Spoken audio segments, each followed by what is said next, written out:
Buenos dias, buenas tardes, y buenas noches, bonjour, bonsoir, good morning, good afternoon, good evening, and good night, wherever you may be. Jay Slater case. And as I mentioned the other day, trying to catch up on a lot of things that were sent to me, brought to my attention quite a while ago now, and I just got behind on bits and pieces. But this one was really, I think, illustrative of how dire the narco problem is in Lancashire, in the Burnley area in particular, in the Accrington area in particular. And it's a bit of a read, so I will post the link, of course, in the description to the video. You can read it at your leisure, and please do, because, like I say, it is illuminating. But I am going to read it through bit by bit because it is so important to understand the background of Jay Slater, of the Duncan Slater family, of the Hodgsons, of Lucy's background, because it's always bothered some of us that we kept being told over and over again by the likes of Debbie Duncan that Jay was just a normal lad. And yet, when we saw the toxicology report, when we read about all of the things that happened in his past, it seemed remarkably abnormal. But the more I read the crime reports from Lancashire, especially that Accrington, Burnley area, it does actually make it sound like Debbie Duncan could well be right that this is all totally normal. There's nothing to see here. It's like everyone, nearly everyone, most people, a good amount of people are involved in this, what now seems quite normal behavior of narco dealing. So, without any more ado, let's go straight to the article, if I can find it, as always. It comes from Lancs Live, and the headline is 15 East Lancashire drug dealers now behind bars, including a mother and son duo. Could you imagine? Well, yes, if it's Lancashire and it is drug dealing in the headlines, I think we can imagine mother and son are involved. The date is 16th of May 2026, so it's over a month old now. The reporter is Rachel Smith. And let's just read some of this. These 15 faces are now behind bars after being caught dealing drugs in East Lancashire. Now, you can't see the picture. You will when you click the link and read it through on your own, but you will notice the vast majority are of Asian ancestry, South Asian ancestry. Always fascinated me, that term Asian ancestry, as if there are people from Korea involved in this. No, we're talking about Pakistan, Bangladesh, India, of course. And it is worth noting that early doors, when Jay was reported to he had to dive under a car to avoid being further assaulted by, it was named an Indian gang ambushed by Indian adults, Indian men. So, yeah, it is worth thinking, has this connection with not only the Lancashire narco world, but the Indian faction of the Lancashire narco world, has that followed Jay through his life? Has he been on the fringes of it, part of it, a lot of his life? Same question for Lucy, same question for Brandon. I don't know. Maybe yes, maybe no. But let's have a quick look at it. Among them is a mother and son duo who tried to smuggle Class A's into the country. Also serving time for the supply of drugs are members of organised crime networks who use sophisticated networks to traffic heroin, crack, and other drugs into the county. So this is very much a smuggling outfit, of course. Just a second while I check something else out. Lancashire Police use a number of methods to detect crime and bring offenders to justice. If you have information relating to drug dealing in your community, you can call 101 or report anonymously on Crime Stoppers 0800 555 111. It makes me think it's worth considering when it says Lancashire Police use a number of methods to detect crime.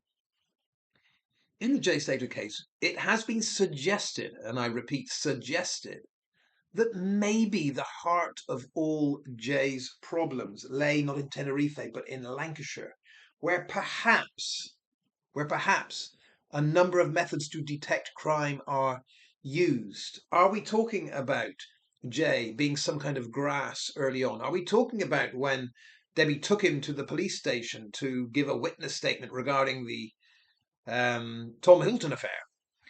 Well, I don't know. I don't think any of us know what Jay actually said when he was taken to that police station. May not have been a witness statement at all. May have been a certain amount of grassing going on, and that followed him to his dying day. All I'm saying is, we don't know what Jay said or did not say when he went to the police on that occasion. We only have Debbie's word, and a lot of us do not, I stress, do not trust Debbie's word at all in these matters. All right, separate heading, Briarfield drug dealer caught with cocaine worth £37,000 and 60,000 in cash. That's a lot. That's a lot. 60k in cash, 37k in cocaine. Now, Briarfield, I believe that is in the Burnley area, and rings a bell because two separate articles from the past relating to Brandon's mother, Natalie Quirk, also mentions Briarfield. Briarfield, Pendle, Burnley, Nelson, that area.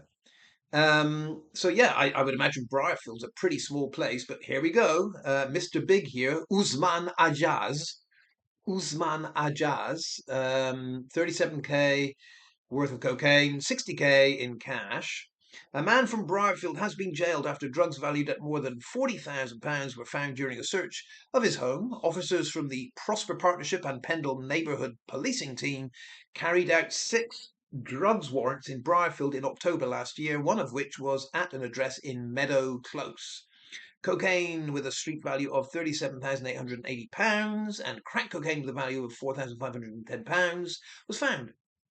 Together with £60,000 cash, Usman Ajaz, 33, was arrested at the house and was later charged. All right, so sounds like they've taken care of Usman.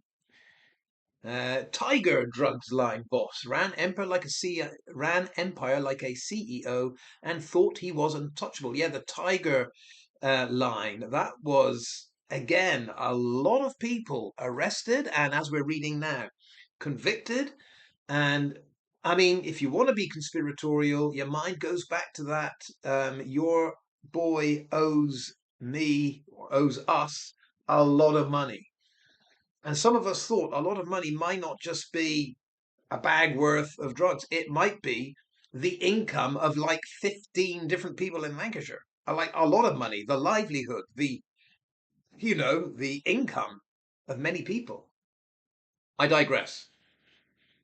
A 3-strike dealer has been jailed after running a drugs operation in Burnley like a proper business. Only instead of selling stock, he was flooding the streets with heroin and crack cocaine. Zishan Khan, 28, Zishan Khan, 28, was a self-styled CEO of the Tiger Line, criminal network that ran 24/7 with managers, couriers, street dealers, all under his command. Lancashire Police said Khan controlled every aspect of the operation, including setting prices, sending bulk messages to customers, directing dealers where to meet vulnerable users, sourcing drugs, preparing them for sale, and even making deliveries himself. What an entrepreneur this Zishan Khan is. His right-hand man, Mohsin Ahmed, 28, acted as the gang's chief operating officer, transporting large quantities of Class A drugs into Lancashire and bagging them at a stash house in Burnley. Can't get too far away from Burnley, can you, Brandon? Can you? Who else was it was from Burnley? I forgot. Lucy. I think Lucy's Burnley. Yeah. Brad Accrington, J. Oswald Twistle, Lucy and Brandon Burnley. I think so. Anyway, it's all happening in Burnley. One of the street dealers under Khan's direction was his co-defendant, Atif Khan. And we scroll on. Who else was involved in these convictions? Members of a drugs gang had been jailed after their crimes were uncovered when a teenager was involved and in an e-bike crash. Officers first became aware of the Max drug line when they received a report of a minor injury collision between a vehicle and an e-bike with the rider, a 17-year-old boy, involved. When the boy's bag was searched, officers found 55 wraps of what appeared to be Class A drugs. Quantity of cash and 2 mobile phones, one of which was a burner-style phone, which was also consistently ringing. That was consistently ringing. I would have thought the word was continually or continuously ringing. But anyway, that was when it was discovered Daniel and Mohammed Rafi had been running the Bradford-based organised crime group and bringing drugs across the county line into East Lancashire. We move on. Next subheading, Accrington dealer. Well, if it's not happening in Burnley or Briarfield, it's happening in Accrington. Accrington dealer ran the general drugs line and sent out mass texts to supply Class A's. Yeah, let me guess. His last name is Khan? I don't know. Let's see what happens here. A drug dealer from Accrington who ran a phone line for heroin and crack cocaine supply has been jailed for 10 years. Amar Hussain. Oh, got it wrong. Not a Khan, it's a Hussain. Hussain. Amar Hussain, 34, operated the so-called general drugs line, sending out bulk messages advertising Class A drugs for sale across East Lancashire and beyond. At the time of Lancashire's police's investigation into Hussain, between June the 1st and July 8th last year, he was on licence from a previous prison sentence for drug dealing. You know, it is hard to believe. It makes you wonder how many of these people have previous convictions and why, if they have previous convictions, why, in their infinite wisdom, the authorities decide to just let them back into the public. It is just flabbergasting. Downfall of major drugs ring after car stop leads to huge discovery in Burnley garage. Right, just before we read this one, I just wanted to say, jestem małym waliskim padanem. That is Polish for I am a little Welsh wanker. Why that came into my head. I'm focused on Burnley, but jestem małym waliskim padanem just popped into my head. Let's read on the Burnley lot. A major drugs ring has been smashed after discovery in a car led police to a sophisticated cannabis farm in a Burnley car garage. The investigation started nearly 2 years ago when police stopped a car in Chatterton, Oldham, being driven by Caitlin Cross, 28. Officers found 2 kilos of cocaine hidden inside. Oldham makes me think of, let me go off on a tangent here, can't resist it, makes me think of Rocky.